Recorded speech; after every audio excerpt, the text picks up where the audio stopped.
Hey guys, welcome to Zen 10 Lotus Tarot. It's Christy. Tonight we're going to do a pick a card reading. So I'm going to show you the three piles and you get to choose the pile that you most resonate with. And then we'll do a reading based on your pile that you picked. I'm going to put the timestamps in the description box to say what time each pile is.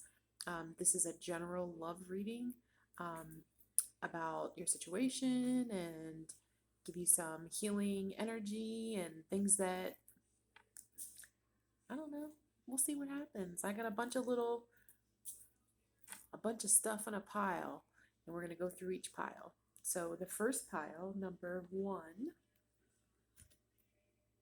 is this pile. And this is the crystal selenite orb, and that's pile number 1. So take a good look at that. Pile number 2 is the purple amethyst.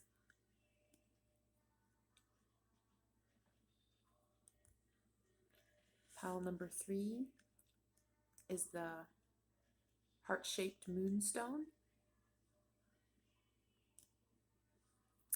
So take a look at the 3 piles. Here's the moonstone. Here's the other side.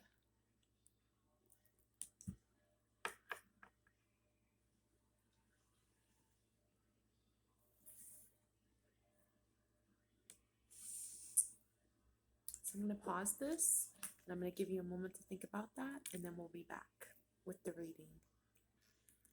Welcome to pile 1. You chose the crystal selenite orb, and we're going to get started on your reading. I've pulled some cards for my general knowledge of a little bit of a background of your situation.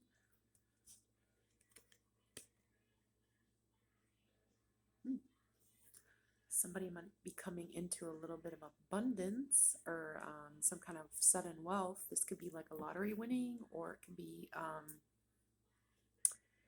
don't know, like going to the casino and winning some money. It kind of comes out of nowhere. It's kind of a not really expected type of wealth. It's just something that kind of happens by chance. So you might be dealing with that. You might be considered a privileged man or a privileged lady because of it. This could even be a promotion at work, a really great contract that you signed. It could be, yeah, like job related. It can be a promotion. It can be a new job opportunity, something that gives you sudden wealth, a little unexpectedly, which is always great. I mean, this looks like great energy so far. The next 6 cards that I'm going to lay out are going to be what is going on in your situation right now.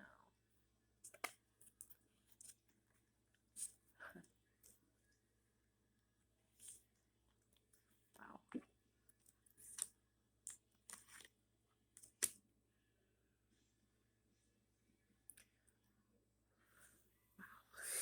So it looks like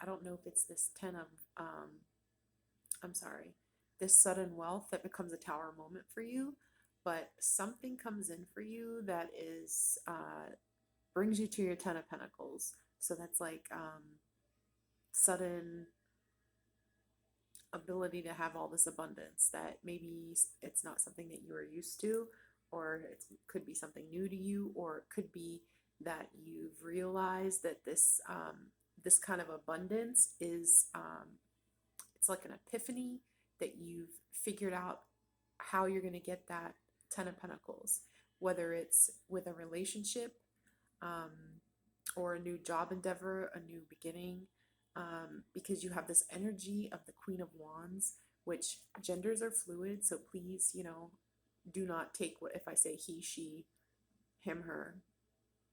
It's all interchangeable, and but right now, you could be dealing with a Sagittarius, or you could have that somewhere in your chart. But right now, you are super passionate about whatever this is, and you know that it can lead to your, your everything that you ever wanted when it comes to abundance and love and family and stability and like. So the 10 of Pentacles is like the 10 of Cups, only it's like the home, the finances, everything in order for you. You know what I mean? Like the kind of stuff that makes it so you can have the 10 of Cups, because if the 10 of Pentacles is all in line, then you're capable of loving and having the 10 of Cups, because you don't have those worries that sometimes when you have less than the 10 of Pentacles can bring, if that makes sense. I'm going to stop saying that. Oh my gosh, here I go again. Sorry. You guys have to tell me when I'm doing that. Okay. So you can reach your 10 of Cups if you don't have the worries and the fears and the stressors of not having the 10 of Pentacles. So, like, if you have the ability to make the 10 of Pentacles with either independently or with someone else, that's amazing, because then you don't have the worries. Like, then when love comes in with a partner, it's like you're completely 100% ready to just love somebody because all that other BS is out of the way for you. You're stable. You have everything you need. There's, it's like the last thing there is that you're waiting for is love, is what I'm intuitively feeling. But it's like you've had this epiphany, this tower moment where it's like you're super fired up about something, you're super passionate about something, and you're going after it. And this is going to lead you to your 10 of Pentacles. But you also have here the Ace of Cups, which is a new beginning in love. So it's like, holy moly.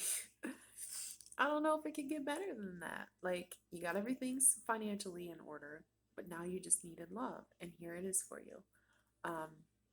This could be somebody from your past, or it could be somebody that you meet that, like, it's almost like a love at first sight thing, where like you see them and you just know that like that's your person. Or it's like a super playful, loving energy of the Six of Cups, which I love. It's like when you're with this person, you feel like a kid, and like not in a weird way, but like in a like let your hair down, not worry, be yourself 100%. Like there's no having to pretend about anything. You just feel that comfortable. So why I say that you have that feeling with this person is because the Six of Cups indicates that you have known this person in your past, or a past life connection. So that means that you have that recognition of familiarity and camaraderie and like magnetic pull to somebody. And this could be something that you're a little on guard about, because I don't know if you maybe haven't had anybody in your life for a really long time, or maybe some of the people that you have had in your life have not been very, I don't know, reliable, or, the relationship was super tumultuous, or you just have like a lot of trust issues, is what it feels like to me. You could be somebody who can like almost has gotten to a point where they've gotten a little bitter about relationships in general. But Spirit is encouraging you that like this is something that you don't have to have that sword up for. Like, let it down, let down your guard, because here's the thing. You can take your past and you can learn from it, and grow from it, if you're willing to open up your heart to be loved again and always again. I know that's a hard pill to swallow. You're like, no, like I'm not going through this heartache again, or no, I'm not going to get hurt again, or no, I'm going to put up all these walls to make sure that I don't let anybody in because that's safer. And spirit is saying it's not safer. You know, when you actually open up your heart and you be who you truly are, and like then you're capable of finding your match. You're capable of finding that soulmate connection. You're capable of finding somebody who meets you exactly where you are. You know, they're not asking you to do anything other than just be yourself, because that's who they love the most, is you as yourself. When you're in your authentic soul, heart space, um, like when you're living from that heart space, you know, that's when you're most attractive. That's when you're most magnetic. That's when you're capable of manifesting a partner who matches your energy, who matches your fire, who matches your everything. You know, you could be dealing with, I said Sagittarius, right? Cancer, Pisces, Scorpio, or Gemini, Libra, Aquarius. So let's see what kind of self-care measures you can do so that you can get in that energy of opening your heart space. Like, what is it that you can do to prepare for all this amazing shit coming your way? Because the Ten of Pentacles, the Ace of Cups, the Six of Cups, I mean, get your sword down, dude or girl or whatever. Like, because this is good freaking energy. Like you don't have, you put that sword away. And the only sword you should be using is your sword of truth, of authenticity, of who you are. But um, don't use it to create, I don't know, a self-imposed prison, or, you know, use those swords to completely stay in your head about this, because you need to be in a space where you are allowing this kind of energy to come into your life, like unapologetically. You know, what happens, happens. I'm not going to put up my sword and fight this because, you know, it's meant to be. It's meant to be. It's a past life connection with somebody. So your self-care measures should be sound healing. A lot of times, like to help us get grounded or help us get more focused in a space where we can lift our vibration naturally, we can listen to different sound waves in order to do that. So, like, if you need healing energy in any, literally in any body system, in any chakra area, all you have to do is listen, you know, use sound healing to do that. There are guided meditations all over YouTube. Like if you're having, I don't know, shit, let me think of something, back pain. If you're having headaches, if you're not able to sleep, if you are, I don't know, you name it, they got a sound wave for it.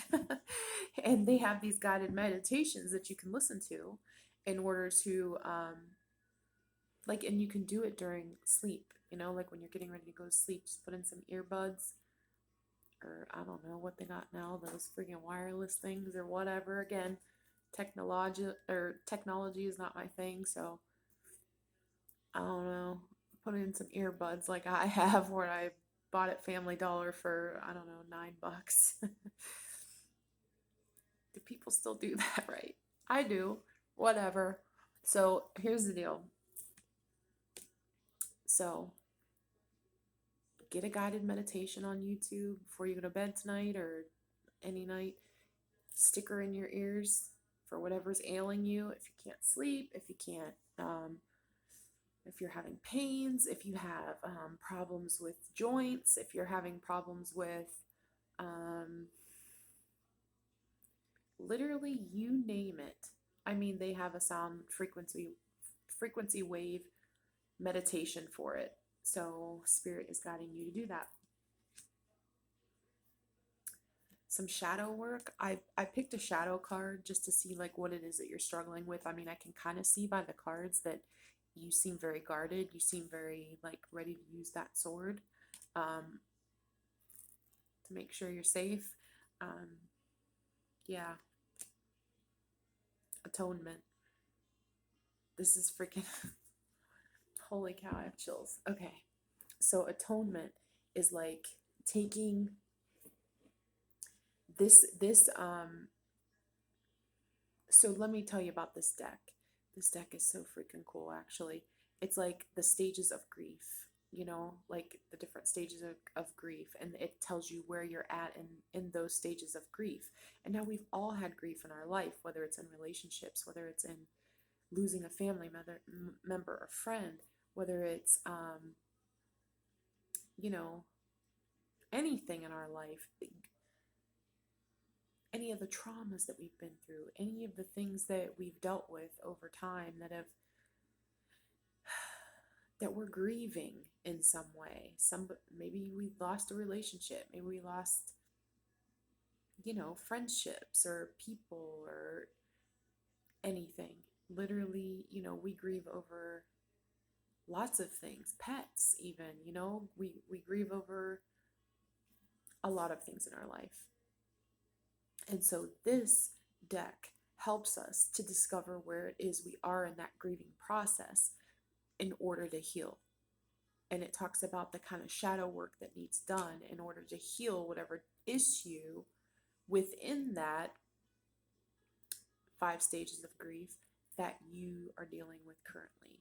And this is atonement, which is in the realm of depression, okay?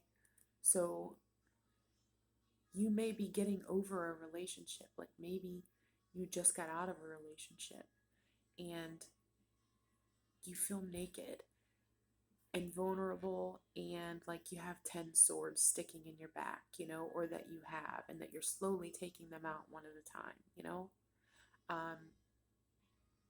And basically what this card is, again, is kind of like every time you take a sword out of your back, it's because you've taken the situation that has created that sword in your back, and you've decided from a different perspective, what is it that you have gained in that situation? What is it that you have learned in that situation? How have you grown from what you've discovered about that specific sword that was in your back? So it's like it can only come out when you're willing to accept it, not deny it,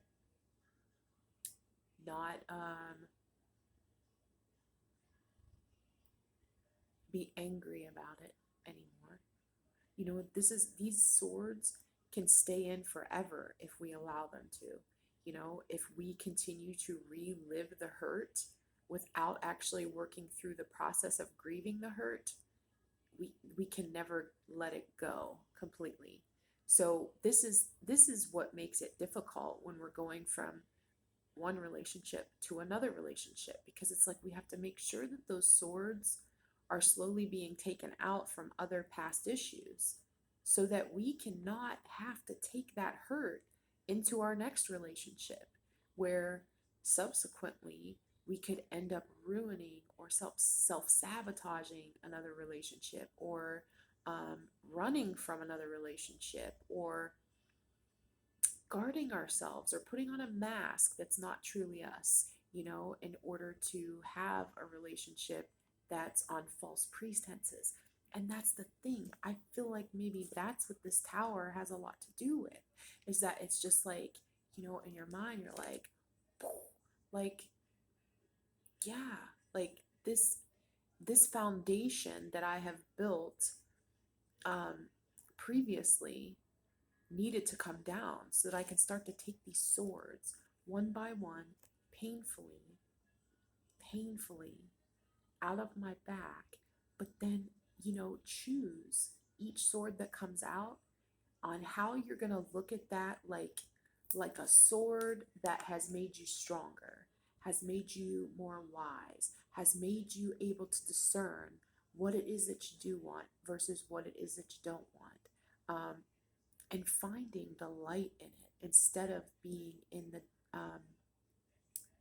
the depressive stage of grief where you're still mourning it. You know what I mean? How has it made you stronger? What types of things? Nothing just happens in this world. I mean, I friggin' love TD Jakes. If you get the opportunity, Google Google him. I mean, you want to talk about somebody who has been through some things. Anyways, but he loves to talk about, like, nothing just happens. Everything is pieced together perfectly in your life. It's divine. And like every hurt that you've ever had, every trauma you've ever, dealt with, every mountain you've ever climbed, everything is perfect, building you up to be the person that you're supposed to be. So, so yes, we're gonna, work through that shadow of atonement to know that everything that we've been through um, has been building us up to be a greater version of ourselves. It's like slowly, as if you have like one of those,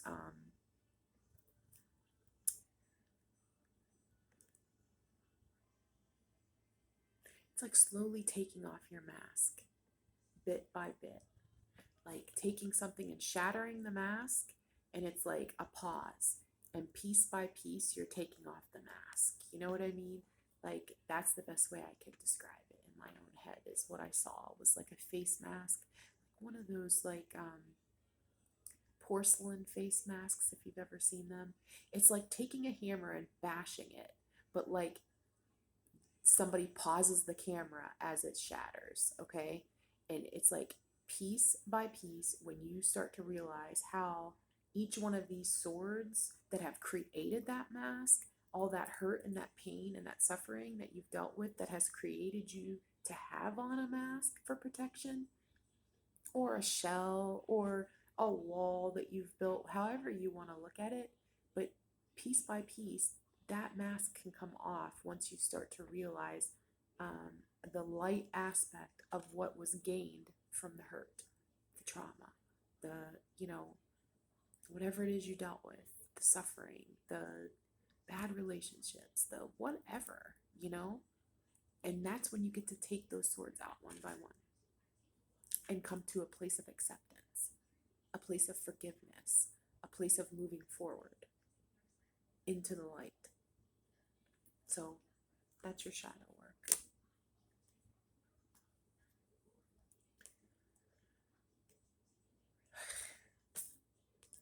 You got divine discontent. This is from the Rumi Oracle deck, and it's number 12 on the Rumi Oracle deck. And this is about, again, this is the same thing. You are coming from a space where you have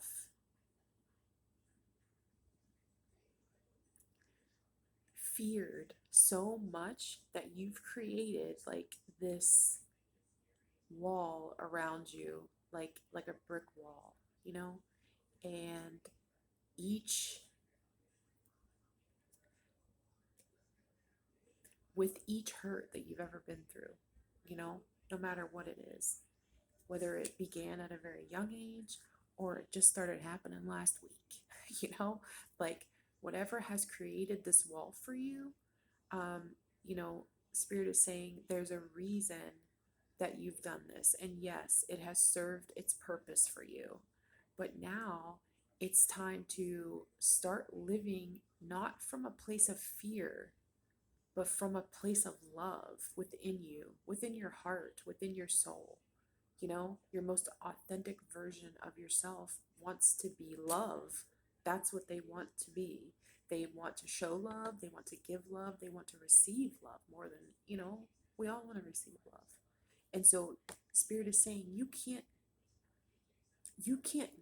get to the kind of love that you deserve if you're not allowing it in, if you're not allowing those walls to come down enough. to be able to receive it.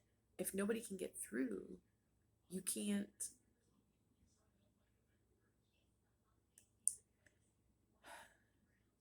There would never be the ability for somebody to love you, let alone you love them back, because there's that wall between you.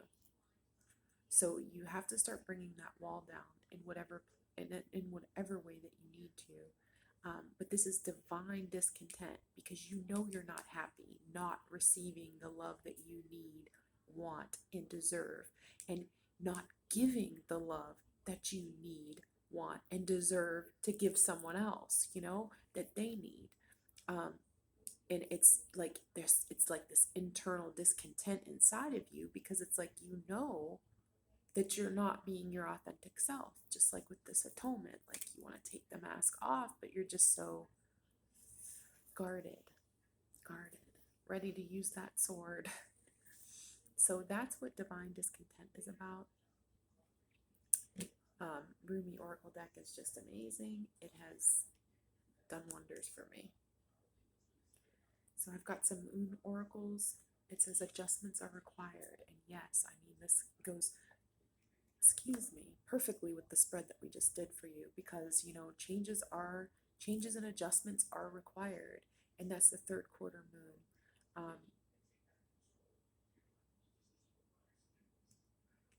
Yeah. I feel like Spirit is taking things piece by piece off of your plate to get you out of that space of worry and into a space of being able to be comfortable enough to let go of some of the fears. So like, if maybe in the past you possibly had some like financial, difficulties, or, worries or stressors, and, like, Spirit is making time for you to heal yourself, or to take care of yourself, or to spend more time, working through things that, working through everything that you need to work through in order to feel into your best self, because atonement is a card of depression. And so, if you're in that, if you have those feelings of depression, Spirit is making sudden wealth, in your environment for that reason, so that you can pay attention to your health. Because we know that stress and anxiety and worry and being guarded and being fearful all the time can lead to sickness, illness, disease, our immune system, being completely suppressed. We've got to really take care of ourselves, utilizing self-care. And Spirit is guiding you towards sound healing. Sound healing. Try those meditations, I'm telling you.